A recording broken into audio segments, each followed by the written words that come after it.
আসসালামু আলাইকুম everyone. Diploma ক্লাসরুমের পক্ষ থেকে তোমাদেরকে সবাইকে স্বাগতম। আমি Mohammad Alimur Hossain Naim, founder of diploma classroom. তা আজকে আলোচনার বিষয় হচ্ছে ত্রিকোণমিতিক বেসিক পার্ট 2 নিয়ে। পার্ট 1 এ আমরা পড়ছিলাম একটি সমকোণী ত্রিভুজের সমকোণের বিপরীত বাহু হয় অতিভুজ, সূক্ষ্মকোণ অর্থাৎ থিটা যার মান 90 ডিগ্রির চেয়ে ছোট এবং 0 ডিগ্রির চেয়ে বড়, এর বিপরীত বাহু হয় লম্ব এবং থিটা সংলগ্ন বাহুটা হয় ভূমি। এবং অতিভুজ, লম্ব এবং ভূমির উপর নির্ভর করে আমরা কতগুলো ত্রিকোণমিতিক অনুপাত পড়ছিলাম। সেগুলো হচ্ছে sine theta, cos theta, tan theta, cosec theta, sec theta এবং কট থিটা। তো এগুলো সম্পর্কে তোমাদের মনে হয় না আর কোনো সমস্যা আছে? তো এখন আমরা চলে যাব হচ্ছে কোণ পরিমাপের একক সম্পর্কে। তো কোণ পরিমাপের একক সাধারণত আমরা চিনি ডিগ্রি। ডিগ্রি ছাড়াও আরো একটি একক আছে, সেটি হচ্ছে রেডিয়ান। তো বলো তো আদর্শ কোণ কয়টি? আদর্শ কোণ হচ্ছে 5টি। সেগুলো হচ্ছে 0 ডিগ্রি, 30 ডিগ্রি, 45 ডিগ্রি, 60 ডিগ্রি এবং 90 ডিগ্রি। এগুলো কিন্তু আদর্শ কোণ নয়, এগুলো আমি এমনি বোঝার জন্য তোমাদেরকে দিছি। তাহলে আমি যখন ডিগ্রি থেকে রেডিয়ানে পরিমাপ করব, কারণ কি ত্রিকোণমিতির এখন যেগুলো পড়বা সবগুলা কোণই হচ্ছে রেডিয়ান। তো আমাকে অবশ্যই ডিগ্রি থেকে রেডিয়ান কনভার্ট করা শিখতে হবে। তো ডিগ্রি থেকে রেডিয়ান কনভার্ট করার জন্য আমি নির্দিষ্ট একটা কোণকে বেস ধরছি, সেটা হচ্ছে 180 ডিগ্রি। এবং এই 180 ডিগ্রি ইজুকাল ধরছি আমি পাই।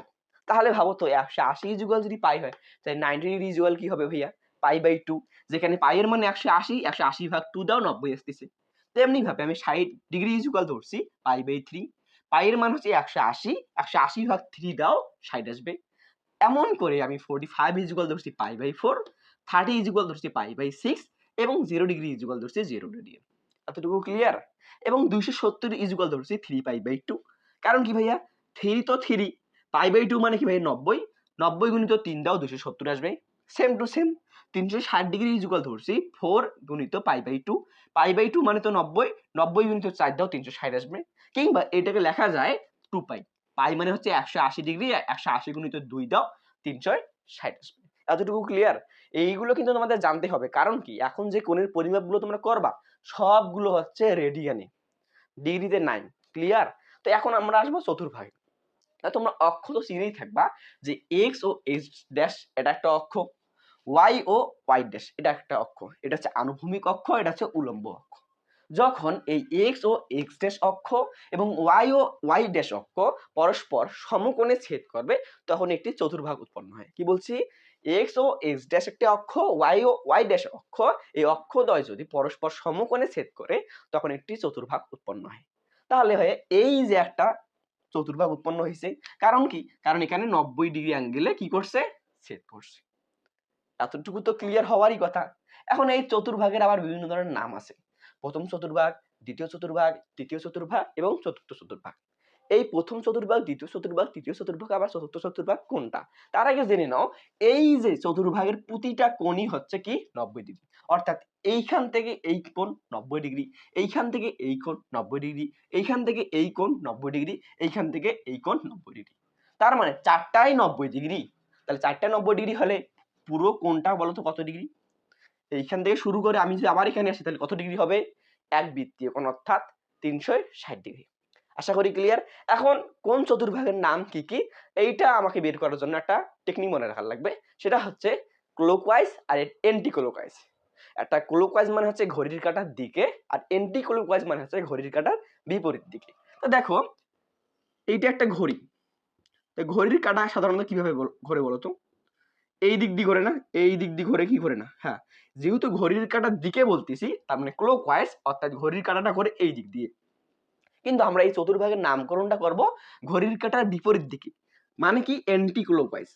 ঘড়ির কাঁটার দিকে মানে হচ্ছে এই দিকে, ঘড়ির কাঁটার বিপরীত দিকে মানে কি ঘড়ির কাঁটার দিকে এই দিকে, ঘড়ির কাঁটার বিপরীত দিকে মানে হচ্ছে উল্টা দিক দিয়ে বিবেচনা করতে হবে। আমরা এই চতুর্ভাগের নামকরণ করব হচ্ছে অ্যান্টি ক্লকওয়াইজ, অর্থাৎ ঘড়ির কাঁটার বিপরীত দিকে। তো আমি এইটাকে ধরবো হচ্ছে প্রথম চতুর্ভাগ, এটাকে ধরবো প্রথম চতুর্ভাগ। তাহলে ঘড়ির কাঁটার বিপরীত দিকে, ঘড়ির কাঁটা ঘোরে এই দিক দিয়ে, ঘড়ির কাঁটার বিপরীত মানে কি এই দিক দিয়ে, তাই না? তাহলে এইটা যদি হয় প্রথম, এইটাকে আমরা বলবো হচ্ছে দ্বিতীয়, দ্বিতীয়। আর এইটাকে বলবো হচ্ছে আমরা তৃতীয়, আর এইটাকে বলবো আমরা হচ্ছে চতুর্থ। এটাকে বলা হয় প্রথম চতুর্ভাগ বা ফার্স্ট কোয়াড্রেন্ট, এটাকে বলা হয় দ্বিতীয় চতুর্ভাগ বা সেকেন্ড কোয়াড্রেন্ট, এটাকে বলা হয় তৃতীয় চতুর্ভাগ বা থার্ড কোয়াড্রেন্ট, এটাকে বলা হয় চতুর্থ চতুর্ভাগ বা ফোর্থ কোয়াড্রেন্ট। এই প্রথম চতুর্ভাগে যদি কোনো কোণের অবস্থান আমরা করতে চাই তাহলে একটা নির্দিষ্ট শর্ত মানা লাগবে। কি শর্ত ভাইয়া? আমি যদি এই যে প্রথম চতুর্ভাগটা আছে অর্থাৎ এইখান থেকে এইটুকু পর্যন্ত এখানে যদি আমি কোনো কোণ রাখতে চাই তাহলে সেই শর্তটা হচ্ছে তাকে 0 ডিগ্রির চেয়ে বড় হতে হবে ওই কোণটাকে, এবং 90 ডিগ্রির চেয়ে তাকে ছোট হতে হবে। ভাইয়া যদি 0 ডিগ্রি হয় না, হবে না। যদি 90 ডিগ্রি হয়, হবে না। কারণ 0 ডিগ্রি হলে ওই কোণের অবস্থান হবে এক্স অক্ষে, যদি 90 ডিগ্রি হয় তাহলে ওই কোণের অবস্থান হবে ওয়াই অক্ষে। এই কারণে এই প্রথম চতুর্ভাগে যদি কোনো কোণ থাকতে চায় অবশ্যই তাকে 0 ডিগ্রির চেয়ে বড় এবং 90 ডিগ্রির চেয়ে ছোট হতে হবে। এতটুকু ক্লিয়ার? এখন দ্বিতীয় চতুর্ভাগে যদি কোনো কোণ থাকতে চায় তাকে 90 ডিগ্রির চেয়ে বড় হতে হবে এবং 180 ডিগ্রির চেয়ে ছোট হতে হবে। ক্লিয়ার? তৃতীয় চতুর্ভাগে যদি কোনো কোণ থাকতে চায় তাহলে তাকে 180 ডিগ্রির চেয়ে বড় হতে হবে এবং 270 ডিগ্রির চেয়ে ছোট হতে হবে। চতুর্থ কোয়াড্রেন্টে যদি কোনো কোণ থাকতে চায় তাহলে তাকে 270 ডিগ্রির চেয়ে বড় হতে হবে এবং 360 ডিগ্রির চেয়ে তাকে ছোট হতে হবে। যদি ভাইয়া 180 ডিগ্রি হয় তাহলে ভাই এই অক্ষে অবস্থান করবে, এটা হবে না। 270 হলে এই অক্ষে অবস্থান হবে, এটাও হবে না। 360 হলে এই অক্ষে থাকবে। এখন ভাইয়ার প্রশ্ন হচ্ছে এটাকে আপনি 0 দিলেন আবার 360 দিলেন না বাবা, না। আমি বলছি যদি এইখান থেকে কেউ সম্পূর্ণটা ঘুরে আসে তাহলে 360 ডিগ্রি হবে, কিন্তু যদি কেউ না ঘুরে তাহলে এটা 0 ডিগ্রি হবে। এতটুকু ক্লিয়ার? ক্লিয়ার কি? এখন তোমরা পড়ছো যে এই প্রথম চতুর্ভাগ, দ্বিতীয় চতুর্ভাগ, তৃতীয় চতুর্ভাগ এবং চতুর্থ চতুর্ভাগ, এগুলোর মূল বিন্দু কোনটা ভাইয়া? এই যে মূল বিন্দু হচ্ছে ও। তো তোমরা সংখ্যা রেখা পড়ছো যে সংখ্যা রেখার মূল বিন্দুর ডান দিকে যেগুলো থাকে সেগুলো হচ্ছে পজিটিভ, মূল বিন্দুর বাম দিকে যেগুলো থাকে সেগুলো হচ্ছে নেগেটিভ, মূল বিন্দুর উপরে যেগুলো থাকে সেগুলো হচ্ছে পজিটিভ, মূল বিন্দুর নিচে যেগুলো থাকে সেটা হচ্ছে নেগেটিভ। এটা পড়ছোই তো। তা মনে করলাম এটা হচ্ছে তার মূল বিন্দু ও। মনে করি আমি মূল বিন্দু থেকে এক্স অক্ষের দিকে যাচ্ছি, তার মানে এই দিকে যাওয়া মানে কি ভাইয়া? আমার যতগুলো মান হবে সবগুলোই পজিটিভ। তা আমি এই দিকে যাওয়ার জন্য আমি এইটাকে ধরলাম এক্স, আর আমি যদি উপরের দিকে যাই তাহলে ওইটাকে ধরবো আমি ওয়াই। এতটুকু ক্লিয়ার? তা আমি যদি এই দিকে যাই সেটাকে ধরবো আমি এক্স, আমি যদি উপরে যাই তাহলে সেটাকে ধরবো কি আমি ওয়াই। সেম টু সেম আমি এই দিকে গেলে এক্স, উপরে নিচে আসলে ওয়াই, এই দিকে গেলে এক্স, নিচে আসলে ওয়াই। ক্লিয়ার? এখন দেখো ভাইয়া আমি যেহেতু ডান দিকে যাচ্ছি তার মানে এক্স এর যতগুলো মান হবে সবগুলো কি এক্স পজিটিভ, তাই না? আমি ডান দিকে এসে যদি উপরের দিকে যাচ্ছি সংখ্যা রেখার নিয়ম অনুসারে তাহলে ওয়াই এর মানও হবে কি পজিটিভ। আমি এই দিকে যাওয়া মানে কি, বাম দিকে যাওয়া মানে কি এই দিকে সবগুলোই কি ধনাত্মক, বাম দিকে সবগুলোই ঋণাত্মক, তাহলে এই দিকে যাওয়া মানে হচ্ছে এক্স এর মান নেগেটিভ,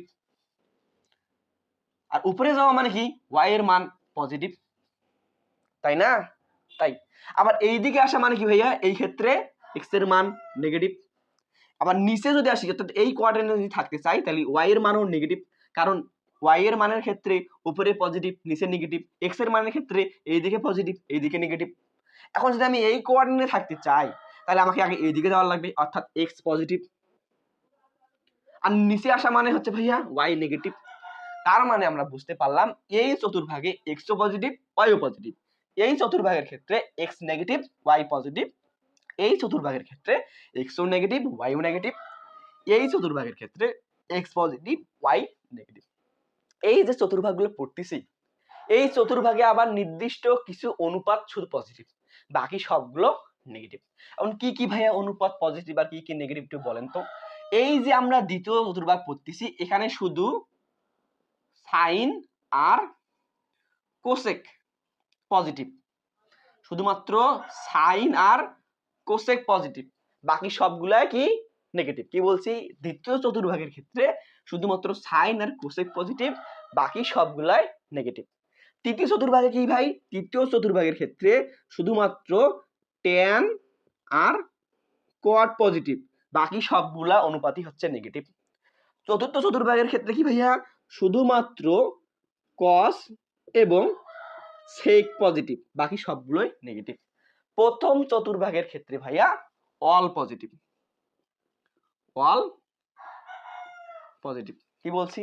প্রথম চতুর্ভাগের ক্ষেত্রে যতগুলো ত্রিকোণমিতিক অনুপাত আছে অর্থাৎ sine cos tan cosec sec cot সবগুলোই পজিটিভ মান পাবো, দ্বিতীয় চতুর্ভাগের ক্ষেত্রে শুধু সাইন আর কোসেকের পজিটিভ মান পাবো, বাকি সবগুলাই নেগেটিভ। তৃতীয় চতুর্ভাগের ক্ষেত্রে শুধু ট্যান আর কট পাবো পজিটিভ, বাকি সবগুলো নেগেটিভ।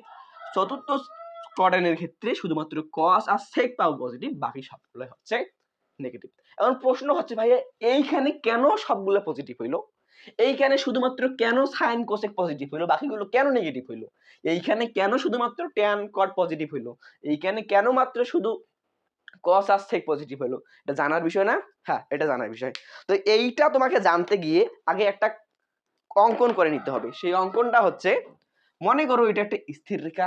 আমি কোণের সঙ্গে কি পড়ছিলাম, যে একটি স্থির রেখার সাপেক্ষে অন্য একটি যে ঘূর্ণনশীল রেখা ঘোরে তাহলে সেখানে কোণ উৎপন্ন হয়। মনে করলাম ও এক্স একটা স্থির রেখা, এর সাপেক্ষে আমি আরেকটি রেখায় আমার কলম ঘোরাচ্ছি, তাহলে কি কোণ উৎপন্ন হবে না? হ্যাঁ। তা মনে করলাম আমি এখানে একটা থিটা কোণ উৎপন্ন করতে চাই, তাহলে এই স্থির রেখার সাপেক্ষে আমি যখন ঘোরাবো তখন এখানে থিটা কোণ উৎপন্ন করার জন্য আমি কি করব, এই যে আমি এটা যোগ করে দিলাম। তাহলে দেখো তো ভাইয়া এখানে একটা কি কোণ উৎপন্ন হয়েছে, এখানে একটা অবশ্যই একটা থিটা কোণ উৎপন্ন হয়েছে কি হয় নাই? এইখানে যেহেতু আমি এক্স অক্ষের সাপেক্ষে অন্য একটি ঘূর্ণয়নশীল রেখা, যাকে আমি প্রকাশ করতেছি কি দ্বারা, আর দ্বারা আমি ঘোরাইছি, ফলে এখানে থিটা কোণ উৎপন্ন হয়েছে। এখন আমাদের কাজ হচ্ছে এইটা এটা যোগ করে দেওয়া, এইটা বাবা যোগ করে দেওয়া। এটা আমি যোগ করে দিলাম। আচ্ছা দেখো তো, এইটাকে প্রকাশ করলাম আমি আর দ্বারা, এটা কি ভাই অতিভুজ না? যেহেতু অতিভুজটা ভাই ঘূর্ণায়নশীল, কি বলছি, অতিভুজটা হচ্ছে ঘূর্ণায়নশীল এবং এটার দিকটা হচ্ছে উপরের দিকে, এই অতিভুজটা সব কোয়ার্ডিনেটের ক্ষেত্রেই পজিটিভ। কি বলছি, অতিভুজ হচ্ছে সব কোয়ার্ডিনেটের ক্ষেত্রেই পজিটিভ। প্রথম চতুর্ভাগের ক্ষেত্রেও পজিটিভ, দ্বিতীয় চতুর্ভাগের ক্ষেত্রেও পজিটিভ, তৃতীয় চতুর্ভাগের ক্ষেত্রেও পজিটিভ, চতুর্থ চতুর্ভাগের ক্ষেত্রেও পজিটিভ, তাই না? ও থেকে এই বিন্দু পর্যন্ত, মনে করো এটা ডি আর এটা ধরো এ, আমি ও ডি সমান ধরছি এক্স, আর যেহেতু এটা ডান দিকে গেছে তার মানে এটা এক্স পজিটিভ, তাই না? আর যেহেতু এটা এডি অর্থাৎ উপরের দিকে গেছে তার মানে এটাকে ধরলাম আমি ওয়াই, যেহেতু উপরের দিকে গেছে তার মানে এটা ওয়াই পজিটিভ, তাই না? এখন আসো ভাইয়া, যেহেতু এটা থিটা সমকোণী ত্রিভুজের ক্ষেত্রে, দেখো তো এই ক্ষেত্রে সমকোণটা কোনটা, এইটা সমকোণ না? ত্রিভুজ ও ডি এর ক্ষেত্রে এটা তো তার সমকোণ, তাহলে সমকোণের বিপরীত বাহু ভাইয়া কি, অতিভুজ, অর্থাৎ এ ও বাহুটা হচ্ছে অতিভুজ। সমকোণের বিপরীত বাহু অতিভুজ, তার মানে এ ও অতিভুজ। সূক্ষ্মকোণ অর্থাৎ থিটা এর বিপরীত বাহু লম্ব, তার মানে প্লাস ওয়াইটা লম্ব। আর থিটা সংলগ্ন বাহুটা হচ্ছে ভূমি, অর্থাৎ ওডিটা এই ত্রিভুজের ক্ষেত্রে ভূমি। তাই এখন আসো প্রথম চতুর্ভাগের ক্ষেত্রে, প্রথম চতুর্ভাগের ক্ষেত্রে যেহেতু এ ও ডি একটি সমকোণী ত্রিভুজ, তাহলে আমি দেখি তো সমকোণী ত্রিভুজের ক্ষেত্রে এই ত্রিকোণমিতিক অনুপাতগুলো পজিটিভ হয় না নেগেটিভ হয়? আমি কি বলছি, প্রথম চতুর্ভাগের ক্ষেত্রে ত্রিকোণমিতিক অল পজিটিভ। কেন অল পজিটিভ হলো একটু দেখি। আমি একটা ত্রিভুজ কল্পনা করছি, সেটা হচ্ছে এ ও ডি ত্রিভুজের ক্ষেত্রে এইটা যদি হয় তার ভাইয়ের থিটা, তাহলে থিটা যদি হয় এইটা, তাহলে সাইন থিটা ইকুয়াল আমরা কি জানি, লম্ব ভাগ অতিভুজ। তাহলে এই ত্রিভুজের ক্ষেত্রে লম্ব কি ভাইয়া, আমি বলছি সূক্ষ্মকোণের বিপরীত বাহু হচ্ছে লম্ব, তার মানে প্লাস ওয়াই হচ্ছে লম্ব, তাই না? অতিভুজ মানে কি ভাইয়া দেখেন তো, আর আমি বলছি সকল কোয়াড্রেন্টের ক্ষেত্রে অতিভুজ সবসময় পজিটিভ হবে, তার মানে ওয়াই ডিভাইডেড প্লাস আর। তাহলে ভাইয়া এটাও প্লাস এটাও প্লাস, এইটা আমি ক্যালকুলেশন করলে আমি মান পাবো কি ভাইয়া, প্লাস, অর্থাৎ পজিটিভ মান পাবো। যেহেতু আমি সাইনের এই ত্রিভুজের ক্ষেত্রে অর্থাৎ প্রথম চতুর্ভাগের ত্রিভুজের ক্ষেত্রে আমি প্লাস পাচ্ছি, তার মানে আমি তো বলতেই পারি যে প্রথম চতুর্ভাগের ক্ষেত্রে সাইন পজিটিভ। যদি এখানে আমি মানটা পাইতাম নেগেটিভ তাহলে আমি বলতাম সাইন নেগেটিভ, কিন্তু এখানে মানটা পাইছি তো আমি পজিটিভ, তার মানে আমি বলতেই পারি প্রথম চতুর্ভাগের ক্ষেত্রে সাইন পজিটিভ। যেহেতু ভাই সাইন পজিটিভ তার মানে অবশ্যই কোসেকও পজিটিভ হবে, কারণ কি সাইনের বিপরীতটাই তো কোসেক। কোসেকের ক্ষেত্রে শুধু কি অতি বাই লম্ব, সাইনের ক্ষেত্রে ছিল লম্ব বাই অতি, তাহলে এখানে অতি বাই লম্ব হবে, তাই না? এই ত্রিভুজের ক্ষেত্রে অতিভুজ কি ভাইয়া, পজিটিভ আর, লম্ব কি ভাইয়া, পজিটিভ ওয়াই। তার মানে এটা ক্যালকুলেশন করে কি পাবো, একটা পজিটিভ মানে পাবো। তার মানে প্রথম চতুর্ভাগের ক্ষেত্রে সাইনও পজিটিভ, কোসেকও পজিটিভ। এবার আসলে কসের ক্ষেত্রে, কসের অনুপাত মানে কি ভাইয়া, ভূমি ভাগ অতিভুজ। তা দেখো তো প্রথম কোয়াড্রেন্টে এই ত্রিভুজের ক্ষেত্রে ভূমি কি, থিটা সংলগ্ন বাহু হচ্ছে ভূমি, তাহলে ভূমির মান হচ্ছে এক্স পজিটিভ, তাই না?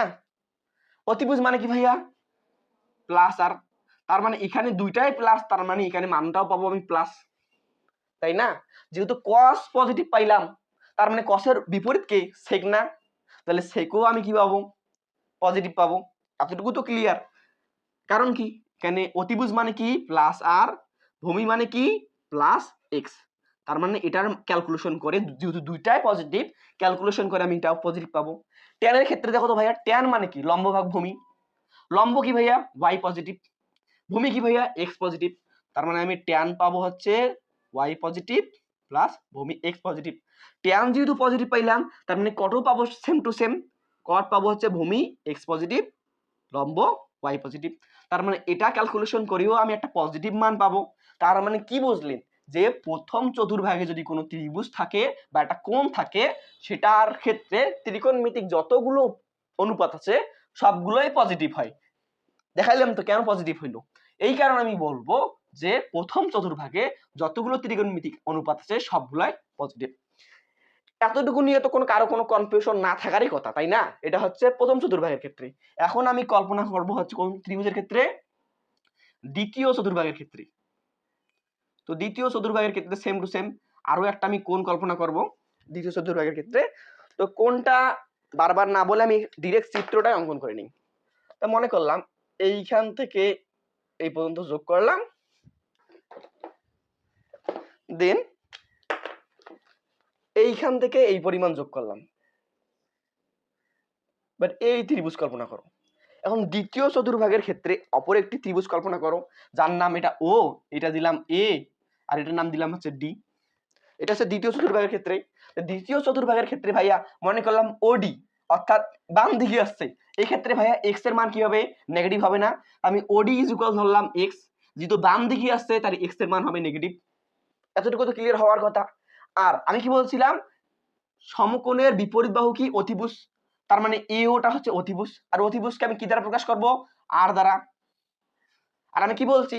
যতগুলো কোয়াড্রেন্ট আছে সবগুলোতেই অতিভুজ কি হবে? পজিটিভ, তাই না? আর সূক্ষ্মকোণ কোনটা ভাইয়া? সূক্ষ্মকোণ তো এইটা। তাহলে সূক্ষ্মকোণের বিপরীত বাহু কি? সূক্ষ্মকোণের বিপরীত বাহু অলওয়েজ লম্ব হয়। তার মানে এইটা হচ্ছে লম্ব, অর্থাৎ এডিটা লম্ব। যেহেতু এডিটা লম্ব এবং এটা উপরের দিকে গেছে, তার মানে এই লম্বের মান হবে ওয়াই পজিটিভ।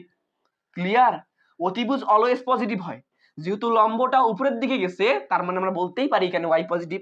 যেহেতু ভূমিটা এই দিকে আসছে, অর্থাৎ মূল বিন্দু থেকে বাম দিকে আসছে, আমরা বলতেই পারি এই ক্ষেত্রে এক্স নেগেটিভ। এখন আমরা ত্রিকোণমিতিক অনুপাতগুলো ক্যালকুলেশন করব। এইটা প্রথম চতুর্ভাগের ক্ষেত্রে গেছে, আমরা দ্বিতীয় চতুর্ভাগের ক্ষেত্রে দেখি যে আমার কার কার মান আমরা পজিটিভ পাই। এখন কল্পনা করব হচ্ছে দ্বিতীয় চতুর্ভাগের ক্ষেত্রে। দ্বিতীয় চতুর্ভাগের ক্ষেত্রে এটা দেখো তো, দ্বিতীয় চতুর্ভাগের ক্ষেত্রে সাইন থিটা ইজ ইকুয়াল কি জানি আমরা? লম্ব ভাগ অতিভুজ, তাই না? তো দেখো তো দ্বিতীয় চতুর্ভাগের ক্ষেত্রে এই ত্রিভুজের ক্ষেত্রে লম্ব কি ভাইয়া? সূক্ষ্মকোণের বিপরীত বাহু হচ্ছে লম্ব। তার লম্বের মান কি আছে? প্লাস ওয়াই, কারণ এটা উপরের দিকে গেছে। অতিভুজ মানে কি ভাইয়া? দেখো তো, প্লাস আর, প্লাস আর। সাইন থিটা হইলো পজিটিভ, তার মানে সাইনের বিপরীতটা কি ভাইয়া? কোসেক। কোসেকটাও পজিটিভ হবে। কেমনে বুঝলাম? এখানে যদি লম্ব ভাগ অতি দুইটাই পজিটিভ, তার মানে এখানে যদি অতি বাই লম্ব হয় এই দুটাও পজিটিভ হবে। অতিভুজের মান প্লাস আর, লম্বের মান প্লাস ওয়াই। তার মানে এটা করে ক্যালকুলেশন করে আমি প্লাস পাবো, এটা ক্যালকুলেশন করেও আমি প্লাস পাবো। এতটুকু তো ক্লিয়ার হওয়ার কথা। দুইটাই প্লাস, এটাও প্লাস 4, নিচেও মনে করো প্লাস 2। ক্যালকুলেশন করে কি আমি মাইনাস কখনো পাবো না? 4 দুগুণে 2 দুগুণে 4, তার মানে 2 পাবো। দুইটা পজিটিভ না? হ্যাঁ পজিটিভ। কারণ কি? কারণ এটাও পজিটিভ এটাও পজিটিভ, পজিটিভ পজিটিভ ক্যালকুলেশন করলে পজিটিভই পাবো, তাই না? এটা তো জানো। তেমনি এবার আসো কসের ক্ষেত্রে। কস সমান কি ভাইয়া? ভূমি ভাগ অতিভুজ। দেখো তো এই দ্বিতীয় চতুর্ভাগের ক্ষেত্রে ভূমি কি ভাইয়া? ওডি। ওডির মানটা নেগেটিভ না? কারণ কি? এটা বাম দিকে আসছে। ওডির মান যদি নেগেটিভ হয়, তার মানে এখানে ভূমির মান কি হবে ভাইয়া? Minus x. সংখ্যা রেখা তো কিছুক্ষণ আগেই বুঝাইলাম, তাই না? অতিভুজের মান কি ভাইয়া? পজিটিভ আর। এখন দেখো ভাইয়া, উপরে আছে -4, নিচে আছে 2, কাটাকাটি করলে কত পাবো आंसर? -2। তার মানে দুইটার মধ্যে যে কোনো যদি একটা মাইনাস হয়, দুইটার মধ্যে যে কোনো একটা যদি মাইনাস হয়, আমি মানটা কি পাবো? অলওয়েজ মাইনাস, তাই না? মাইনাস কে যদি আমি প্লাস দ্বারা ভাগ করি তাহলে তো আমি মাইনাসই পাবো, তাই না? এখন আসো ট্যান থিটার ক্ষেত্রে। তার আগে কস যেহেতু মাইনাস হইলো অলওয়েজ তাইলে সেকও মাইনাস হবে, তাহলে সেকের ক্ষেত্রে কি অতিভুজ মানে কি পজিটিভ আর ভূমি মানে কি ভাইয়া নেগেটিভ এক্স, তাহলে এইটাকে যদি আমি ক্যালকুলেশন করি আমি মান পাবো কি মাইনাস, তাই না মাইনাসই পাবো, প্লাসে মাইনাসে তো মাইনাস হবে। এখন আসো ট্যান থিটার ক্ষেত্রে লম্ব ভাগ ভূমি, এই ত্রিভুজের ক্ষেত্রে ভাই দেখো তো লম্ব কি প্লাস ওয়াই, ভূমি কি ভাইয়া মাইনাস এক্স, তাহলে এইটা যদি আমি ক্যালকুলেশন করি আমার কি মান পাবো মাইনাস পাবো, তার মানে প্লাসে মাইনাস তো মাইনাসই হয়। এবার আসো কটের ক্ষেত্রে যেহেতু ট্যান মাইনাস তার মানে কটও মাইনাস হবে, কট মানে কি ভাইয়া ভূমি ভাগ লম্ব, এই ত্রিভুজের ক্ষেত্রে ভূমি হচ্ছে মাইনাস এক্স, লম্ব কি ভাইয়া প্লাস ওয়াই, তার মানে প্লাসে মাইনাসে মানটা পাবো আমি কি মাইনাস। এতটুকু তো ক্লিয়ার হওয়ারই কথা, তাই না? তো এটা হলো দ্বিতীয় চতুর্ভাগের ক্ষেত্রে। আমরা দেখতেই পাচ্ছি যে দ্বিতীয় চতুর্ভাগের ক্ষেত্রে শুধুমাত্র সাইন পজিটিভ আর শুধুমাত্র কোসেক পজিটিভ, এই কারণে আমরা এখানে দিছি সাইন এবং কোসেক পজিটিভ। বাকি যেগুলো আছে অর্থাৎ কস ট্যান সেক কট এগুলো সবগুলোই দ্বিতীয় চতুর্ভাগের ক্ষেত্রে নেগেটিভ। এতটুকু ক্লিয়ার দ্বিতীয় চতুর্ভাগের ক্ষেত্রে। এখন আসো তৃতীয় চতুর্ভাগের ক্ষেত্রে। ভাও দ্বিতীয় চতুর্ভাগের ক্ষেত্রে হইল, এখন আমরা কল্পনা করবো হচ্ছে তৃতীয় চতুর্ভাগের ক্ষেত্রে। তো এইটা একটু মুছাই দেই, এটা একটু মুছাই দিচ্ছি।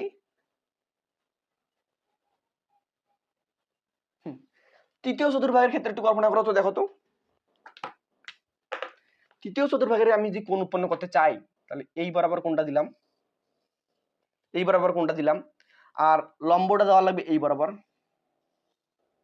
তাই না? হ্যাঁ তাই। তাহলে এইটা যদি হয় তৃতীয় চতুর্ভাগের ক্ষেত্রে আমি একটা ত্রিভুজ কল্পনা করব, এটার নাম দিলাম ও, এটার নাম দিলাম ডি, এটার নাম দিলাম এ, তাই না? তাহলে এই ত্রিভুজের ক্ষেত্রে সূক্ষ্মকোণ কি ভাইয়া থিটা, থিটা এর বিপরীত বাহু কি ভাইয়া লম্ব, তার মানে এডিটা হচ্ছে এই ত্রিভুজের ক্ষেত্রে লম্ব, তাই না? যেহেতু ত্রিভুজটা একটু উল্টা আছে একটু সমস্যা হবে, এটা স্বাভাবিক বিষয়, কিন্তু আমরা দেখো আমরা যে বেসিক ফর্মুলা গুলো জানছিলাম ওগুলোর মাধ্যমে এটা সমাধান করব। এটা যদি হয় থিটা, থিটা এর বিপরীত বাহু কি লম্ব, আর যেহেতু এটা লম্ব তার মানে এর মান হবে কি ভাইয়া ওয়াই, কিন্তু এটা আসছে কোন দিকে উপরের দিকে না, আসছে নিচের দিকে, তার মানে আমি এটা ধরবো কি মাইনাস ওয়াই। যদি এটা উপরের দিকে যাইতো তাহলে আমি প্লাস ওয়াই ধরতাম, যেহেতু মূল বিন্দু থেকে এটা নিচের দিকে আসতেছে তার মানে যে ওয়াই এর মানটা ধরবো অর্থাৎ লম্বের মানটা ধরবো সেটা হচ্ছে নেগেটিভ। আর আমরা কি বলছিলাম যে অতিভুজ সব কোয়াড্রেন্টের ক্ষেত্রেই পজিটিভ। ভূমিটা কি ভাইয়া এই ত্রিভুজের ক্ষেত্রে থিটা সংলগ্ন বাহুটা হচ্ছে ভূমি, থিটা সংলগ্ন বাহুটা কোনটা এই যে ওডি, তাহলে ওডিটাই হচ্ছে এই ত্রিভুজের ক্ষেত্রে ভূমি, ভূমির মান কি ধরলাম আমি এক্স, যেহেতু এটা মূল বিন্দু থেকে বাম দিকে আসছে তার মানে এটা হবে মাইনাস এক্স, ক্লিয়ার? আর যেহেতু এটা মূল বিন্দু থেকে নিচে আসছে তার মানে এটা হবে মাইনাস ওয়াই। এখন আমি তৃতীয় চতুর্ভাগের ক্ষেত্রে মানগুলো বের করব। তো তৃতীয় চতুর্ভাগের ক্ষেত্রে সাইন থিটা ইজ ইকুয়াল কি ভাইয়া লম্ব ভাগ অতিভুজ, তাই না? তো এই ত্রিভুজের ক্ষেত্রে লম্ব কি মাইনাস ওয়াই, অতিভুজ কি ভাইয়া প্লাস আর, তো মাইনাস ওয়াই কে যদি আমি প্লাস আর দ্বারা ভাগ করি আমি কি ক্যালকুলেশনটা পাবো মাইনাস পাবো, মাইনাস প্লাস তো মাইনাসই হবে। cos থিটা ইজ ইকুয়াল, দেখো তো cos থিটা ইজ ইকুয়াল কি পাবো আমি ভূমি ভাগ অতিভুজ। দেখো তো ভাইয়া এই ত্রিভুজের ক্ষেত্রে ভূমি মানে কি মাইনাস এক্স না, এই ত্রিভুজের ক্ষেত্রে ভূমি মানে তো মাইনাস এক্স, থিটা সংলগ্ন বাহুটাই ভূমি, তাহলে মাইনাস এক্স হইলো। অতিভুজটা কি হবে ভাইয়া প্লাস আর, তার মানে এটাও ক্যালকুলেশন করে আমি যে মানটা পাবো সেটাও হবে মাইনাস। এতটুকু তো ক্লিয়ার হওয়ার কথা। এবার ট্যান থিটা আসো, ট্যান থিটা সমান কি ভাইয়া লম্ব ভাগ ভূমি, এই ত্রিভুজের ক্ষেত্রে লম্ব কোনটা থিটা এর বিপরীত বাহু লম্ব, তার মানে লম্ব হচ্ছে মাইনাস ওয়াই, গেল ক্লিয়ার? ভূমি কোনটা ভাইয়া থিটা সংলগ্ন বাহু ভূমি, ভূমির মান হচ্ছে মাইনাস এক্স। আচ্ছা দেখো তো এই মাইনাস আর মাইনাস কাটা যায় না, এই মাইনাস আর মাইনাস তো কাটা গেল, তাই থাকতেছে কি থাকতেছে শুধু ওয়াই বাই এক্স, তো ওয়াই বাই এক্স একটা পজিটিভ মান না, তার মানে আমি এটা ক্যালকুলেশন করেও পাবো পজিটিভ মান। এতটুকু তো ক্লিয়ার হওয়ারই কথা। যেহেতু সাইনের মান পাইলাম আমি নেগেটিভ তার মানে 100% শিওর আমি কোসেকের মানও পাবো নেগেটিভ, এটা শিওর নাও। সাইনের উল্টায় যেহেতু কোসেক, তাই না? যেহেতু সাইনের মান নেগেটিভ পাচ্ছি তার মানে কোসেকের মানও নেগেটিভ পাবো, এটা স্বাভাবিক বিষয়, এটা আর করে দেখাইলাম না, তোমরা করে দেখবা যে নেগেটিভ মান পাবা। যেহেতু কসের মান পাচ্ছি আমি নেগেটিভ তার মানে কসের উল্টাকে সেক, তার মানে সেকের মানও আমরা নেগেটিভ পাবো। আমি ট্যানের মান পাচ্ছি পজিটিভ, ট্যানের উল্টাকে ভাই ট্যানের উল্টা হচ্ছে কট, তার মানে আমি 100% শিওর কটের মানও পজিটিভ পাবো। বিশ্বাস হচ্ছে না একটু করে দেখে যাও, একটা করে দেখালাম কটের মানটা, কট সমান কি ভূমি ভাগ লম্ব, কট সমান কি ভূমি ভাগ লম্ব। এই ত্রিভুজের ক্ষেত্রে অর্থাৎ তৃতীয় চতুর্ভাগের ক্ষেত্রে ভূমি কি মাইনাস এক্স, লম্ব কি মাইনাস ওয়াই, মাইনাস মাইনাস কাটা থাকতেছে কি এক্স বাই ওয়াই কে আমি ক্যালকুলেশন করলে মান কি পাবো পজিটিভ না, হ্যাঁ পজিটিভ পাবো। তার মানে আমরা বলতেই পারি যে তৃতীয় চতুর্ভাগের ক্ষেত্রে শুধুমাত্র ট্যান আর কট পজিটিভ, বাকি সবগুলোই হচ্ছে কি নেগেটিভ। ক্লিয়ার? এবার আসলে চতুর্থ চতুর্ভাগের ক্ষেত্রে আমি আর ত্রিভুজটা অঙ্কন করলাম না, শুধু তোমাদের দেখাচ্ছি। দেখো তো এই চতুর্থ চতুর্ভাগের ক্ষেত্রে এই দিক যাওয়া মানে কি ভাইয়া, এই দিক যাওয়া মানে হচ্ছে এক্স পজিটিভ, আবার যে নিচের দিকে আসে তার মানে মাইনাস ওয়াই হবে, অর্থাৎ ওয়াই নেগেটিভ হবে। কি বলছি, চতুর্থ চতুর্ভাগ তো এইখানে যদি আমি এই ত্রিভুজটা অঙ্কন করি সেক্ষেত্রে ভাইয়া কি হবে, ভূমির মানটা কি হবে এক্স পজিটিভ হবে, যেটা আমি সংখ্যা রেখার মাধ্যমে আগে বুঝিয়ে দিয়েছি। লম্বের মানটা কি হবে, যেহেতু নিচের দিকে লম্বটা উৎপন্ন হবে তার মানে ওয়াই নেগেটিভ। আর আমি কি বলছিলাম, অতিভুজ অলওয়েজ কি হবে পজিটিভ। এখন আসো আমি বলছি এই ত্রিভুজের ক্ষেত্রে কস আর সেক পজিটিভ, বাকি সবগুলাই হবে কি নেগেটিভ। এখন আমি কস আর সেকটাকে বের করি। দেখো কস সমান কি ভূমি বা অতিভুজ, তার আমরা জানি ভূমির মান কি এখানে এক্স পজিটিভ, অতিভুজের মান কি প্লাস আর, তার মানে দুইটাকে ক্যালকুলেশন করলে আমি যে মানটা পাবো সেটা হবে প্লাস, তাই না? এবার আসো সেম টু সেম সেকের ক্ষেত্রে, সেক মানে কি অতিবাহী লম্ব, তা আমরা জানি অতিভুজ প্লাস আর সবগুলো চতুর্ভাগের ক্ষেত্রে, তাই না? ভূমি কি, ভূমি হচ্ছে প্লাস এক্স, তার মানে এটা ক্যালকুলেশন করে আমি পাবো প্লাস। বাকিগুলো যদি তুমি ক্যালকুলেশন করে দেখো বাকি গেলে সবগুলোই পাবা নেগেটিভ। একটা করে দিচ্ছি সেটা হচ্ছে সাইন। সাইন সমান কি ভাইয়া লম্ব ভাগ অতিভুজ। এই ত্রিভুজের ক্ষেত্রে ভাই লম্ব কি ভাইয়া মাইনাস ওয়াই না, যেহেতু নিচের দিকে আসছি নিচের দিকে লম্বটা উৎপন্ন হইতো এই কারণে আমি মাইনাস ওয়াই দিলাম, সংখ্যা রেখার মাধ্যমে আগেই বুঝাইছি। আর অতিভুজ মানে কি প্লাস আর, তাহলে ক্যালকুলেশন করে পাইতাম আমি কি মাইনাস ওয়াই, মাইনাস না, ক্যালকুলেশন করে পাইতাম মাইনাস। তো সাইন যেহেতু মাইনাস তাহলে কোসেকও মাইনাস। ট্যান কি লম্ব ভাগ ভূমি, লম্ব কি ভাইয়া মাইনাস ওয়াই, ভূমি কি ভাইয়া প্লাস এক্স, ক্যালকুলেশন করে পাইতাম আমি মাইনাস, তাই না? এটা যেহেতু পাইতাম মাইনাস তার মানে ট্যানের বিপরীত কি কট, কটটাও পাইতাম মাইনাস। আশা করি তোমরা এতটুকু তো ক্লিয়ার হইছো যে এই চতুর্ভাগের ক্ষেত্রে কেন অল পজিটিভ হইলো, এই চতুর্ভাগের ক্ষেত্রে কেন শুধু সাইন আর কোসেক পজিটিভ হইলো, এই চতুর্ভাগের ক্ষেত্রে কেন ট্যান আর কট পজিটিভ হইলো, এই চতুর্ভাগের ক্ষেত্রে কেন কস আর সেক পজিটিভ হইলো। এতটুকু তো ক্লিয়ার হওয়ারই কথা, তাই না?